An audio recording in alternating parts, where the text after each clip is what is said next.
30절에서 38절 말씀은 유다와 그 열방에 대한 심판을 선포하고 있습니다. 그 심판이 여호와에 의해 주도된다는 그 말씀과 함께 사실과 함께 심판의 그 참상을 강조하고 있습니다.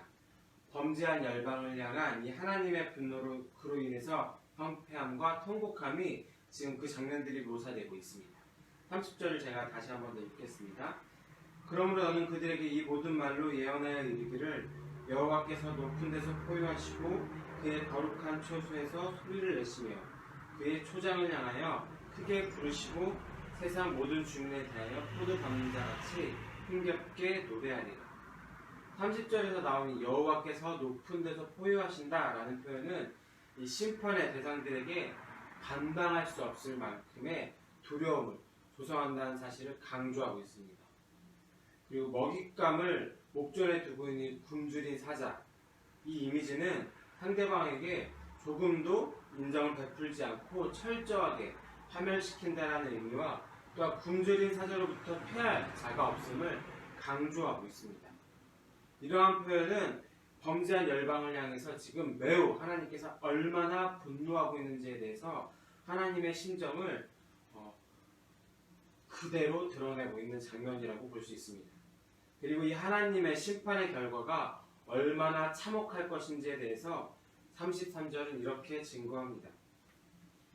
그날에 여호와에게 죽임을 당한 자가 땅 이 끝에서 저 끝에 미칠 것이나 그들을 위하여 애국하는 자도 없고 시신을 거두어 주는 자도 없고 매장하여 주는 자도 없으리라. 그들은 지면에서 분토가 되리로다. 어느 한 구석도 예외 없이 하나님의 진노의 재앙으로 습격된 이 결과 모든 땅에 살육당한 시체가 널브러져 있게 될 것이라고 예언하고 있습니다. 이 고대 근동에서는 사람이 죽어 땅에 묻히지 못하고 길거리에 버려진다는 것만큼 큰 저주가 없습니다. 근데 비단 이것은 고대 근동에서뿐만이 아니라 동서고금을 막론하고 우리나라도 역시 구반참시라는 것이 있습니다. 비록 죄가 나중에 드러날 때에 그 시체를 다시 꺼내서 그 시체를 훼손하는 일을 굉장히 큰 저주로 보고 있습니다. 하나님께서 범죄한 열방을 향해서 이 가장 저주스러운 선언이 이들에게 지금 임한 상태입니다.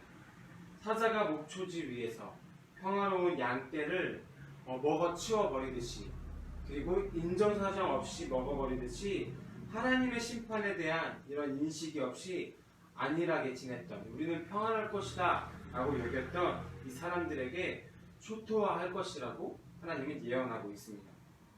36절의 말씀은 양떼를 지켜야 하는 목자들은 이 절망 가운데 고통의 비명을 지르는 것 외에는 할 수 있는 것이 아무것도 없는 절망적인 상황에 처하게 될 것을 또한 예언하고 있습니다. 또한 하나님의 심판이 완전하게 실행된 결과 비명조차 들리지 않게 될 것이라고 37절은 고백합니다.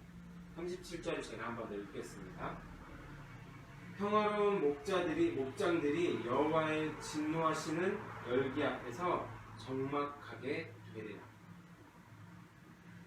이 적막하게 될 것이라는 말씀은 어떤 소리도 내지 못할 정도로 벙어리가 될 것을 의미합니다.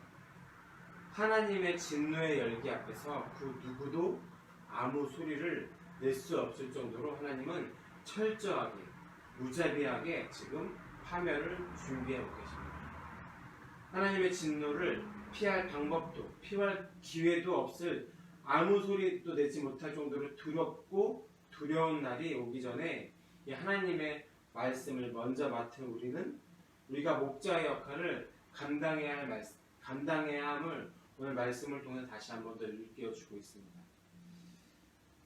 어떤 목자이냐에 따라서 양이 안전할 수도 돌이킬 수 없는 위험에 처할 수도 있습니다. 우리는 어떠하든지 간에 하나님의 말씀을 먼저 맡은 자입니다.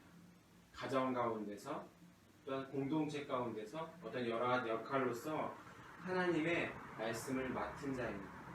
그렇기 때문에 그 말씀을 맡은 자는 그 자녀들에게 공동체 지체들에게 이 말씀을 전할 의미가 있습니다. 평화로운 이 목장인 가정 가운데서, 공동체 가운데서 먼저 받은 이 말씀들을 나의 사람들에게, 내 가족들에게, 내 자녀들에게 각 가정에서 말씀으로 전달하고 그 말씀을 통해서 그들을 훈육하고 자라낼 수 있도록, 전달해낼 수 있도록 그 말씀으로 그들을 성장시킬 수 있는 역할을 감당하기를 간절하게 소망합니다. 왜냐하면 그 말씀을 모르게 됐을 때, 그 말씀을 듣지 못했을 때에, 말씀에 제대로 된 그 말씀을 듣지 못했을 때, 오늘 30절부터 이 37절, 38절 가운데 나온 이 심판들이 그들에게 임할 수 있기 때문입니다. 오늘 하루 동안도 내가 먼저 말씀을 맡은 자답게 책임감을 가져야 할 것입니다. 사명감을 가져야 할 것입니다. 그리고 그 말씀을 하나님의 자녀로 살아가기 위해서 하나님의 말씀에 귀 기울이고 그 말씀을 삶으로 살아내는 우리 공동체에 먼저 말씀을 들은 자, 부모로서의 역할을 감당하기를 간절하게 소망합니다. 하나님이 다시 오시는 그 날까지 그 믿음의 가장으로서, 공동체에 먼저 말씀 맡은 자로서 살아가는 우리가 되기를 간절하게 소망합니다. 기도하시겠습니다. 하나님 감사드립니다. 오늘도 우리 가운데, 이곳 가운데 불러주셔서 하나님의 말씀들을 나누게 하시니 감사합니다. 그런데 하나님, 우리에게는 역할이 있습니다. 먼저 들은 자로서 전달해야 될 책임이 있습니다. 한 사람이라도 하나님을 만나게 해서 그들을 통한 복을 받기 위한 것이 아니라, 한 사람이라도 더 만나서 전도를 해서 우리 교회에 인원수를 늘리기 위해서가 아니라, 무엇보다도 하나님께서 너무나도 아름답게 귀하게 지으신 그 한 사람 한 사람을 말씀을 모른 채 그들에게 받을 심판이 끔찍하기 때문에 우리에게는 그들에게 전할 사명감이 있음을 다시 한번 더 고백합니다. 내가 말씀을 듣고 나만 조사오니 하는 것이 아니라, 내가 들은 그 말씀들을, 내가 먼저 맡은 그 말씀들을 내 주변에 전달할 수 있는 사람이 되게 하여 주시옵소서. 이것이 참 얼마나 어려운 일인지, 혹은 얼마나 고통스러운 일인지 압니다. 하지만 그들의 심판의 때를 안다면, 그들이 당할 그 고통들을 안다면, 내가 하고 있는 고통과 고민과 어려움은 어려움이 아니고 고난이 아님을 다시 한번 더 고백합니다. 우리 각 삶의 자리에서 먼저 말씀을 들은 자답게 우리의 가정을 말씀으로 자라나게 허락하시고, 우리 각 공동체 가운데 하나님의 말씀을 전함으로 그 공동체를 살릴 수 있는 우리가 되게 허락하여 주시옵소서. 우리가 잘나서가 아니라 우리가 그 영혼들을 사랑하기에, 하나님을 너무나 사랑하기에, 그리고 하나님께서 주신 이 말씀들을 믿기에 내가 이것들을 행할 수 있음을 고백합니다.